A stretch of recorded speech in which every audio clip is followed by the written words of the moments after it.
extra-articulaire, c'est-à-dire suscondylienne, ou bien surtout articulaire, sur une articulation qui est très instable.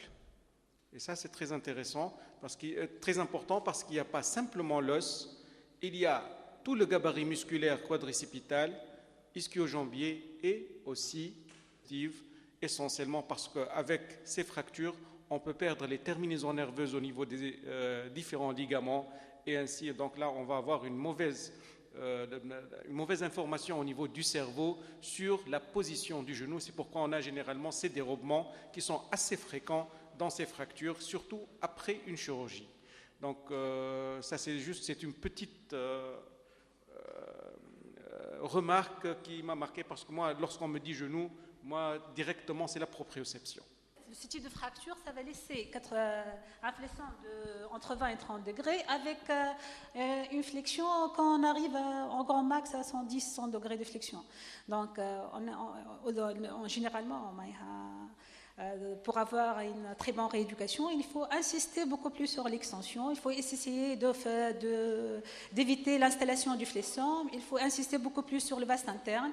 Si on arrive à faire une extension complète et avec un gain d'amplitude à 120 degrés, on va commencer à faire la proprioceptivité et tout. Avec un genou non fonctionnel, on ne peut pas faire la proprioceptivité sans une flexion normale et extension normale.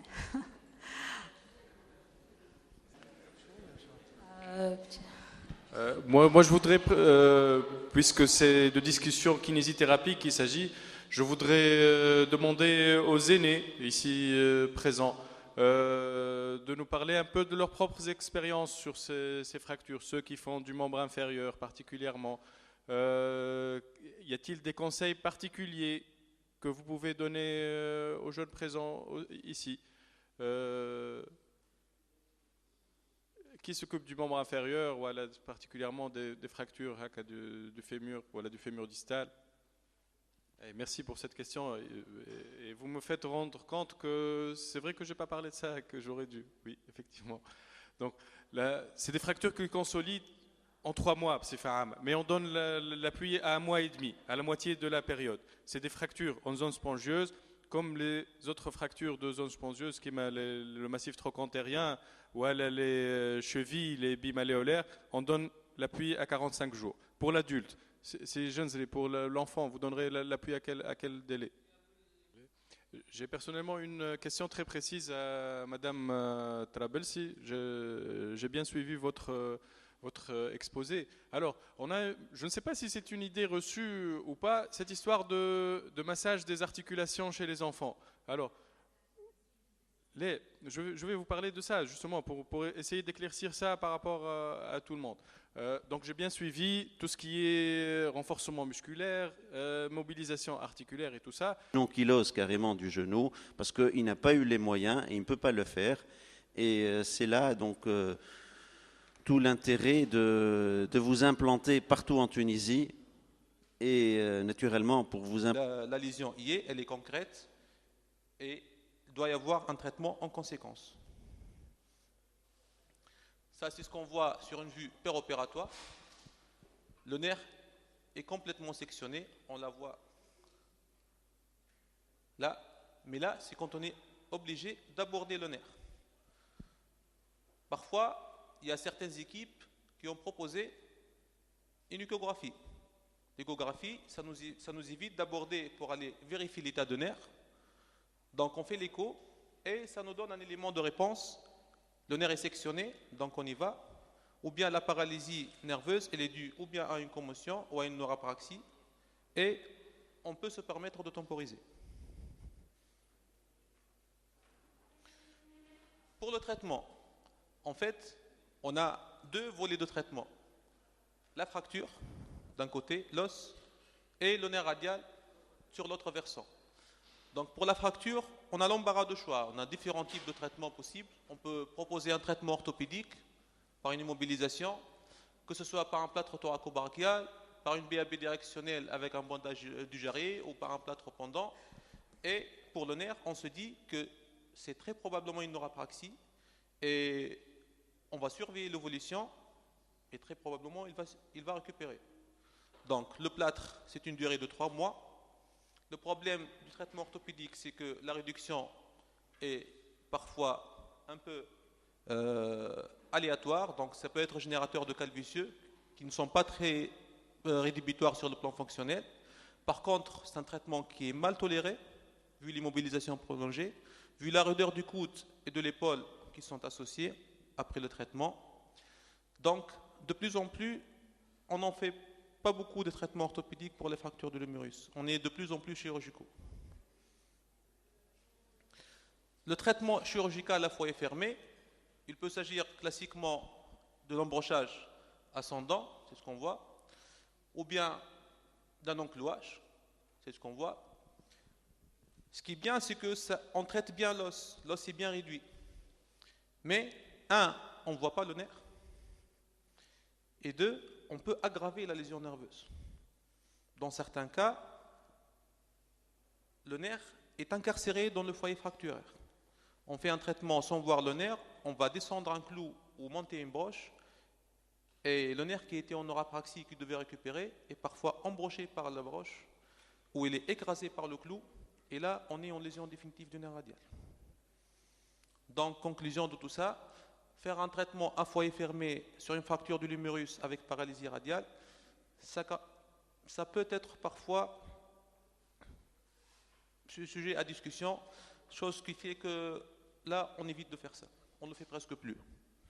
C'est une contre-indication au traitement à foyer fermé. L'autre traitement à foyer fermé, c'est la fixation externe. C'est un peu gênant, c'est mal supporté par le patient, mais c'est une solution qui est très bien. On peut avoir une bonne réduction, on n'a pas abordé le foyer, une immobilisation qui est bien, le traitement est biologique, donc le taux de consolidation est très important, mais le nerf, il faut surveiller, on ne sait pas ce qui se passe. Donc pour le traitement à foyer ouvert, qui pour nous représente le gold standard pour les fractures de l'humérus avec paralysie radiale, pourquoi? Parce qu'on va répondre à une grosse partie des questions. En faisant de la synthèse, on va voir le nerf. C'est vrai que parfois, on risque d'aggraver la lésion. Mais en ayant l'expérience, on est de moins en moins agressif par rapport au nerf. Donc l'abord est externe, on dissèque le nerf, on constate les lésions. Parfois en péropératoire, la lésion y est. Parfois le nerf est parfaitement sain en péropératoire. Et là, on est presque sûr que le pronostic est bon, le patient va récupérer, très probablement. Donc l'abord externe, on dissèque le nerf, on place la plaque. Vous voyez, la plaque est juste sous le nerf. Ce que je vous disais tout à l'heure, parfois on est obligé d'écarter, on écarte énormément, et c'est là qu'on génère la lésion du nerf en péropératoire. Le plus grave, c'est l'axonotémésis. Macroscopiquement, le nerf est à peu près sain, mais c'est une lésion qui est axonale avec une enveloppe du nerf qui est saine. Et dans les cas les plus graves, c'est le neurotémésis, le nerf est complètement sectionné, et là, en opérant, on voit la lésion, et on est certain que le lésion...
blocage où la lésion est concrète, c'est une rupture du nerf.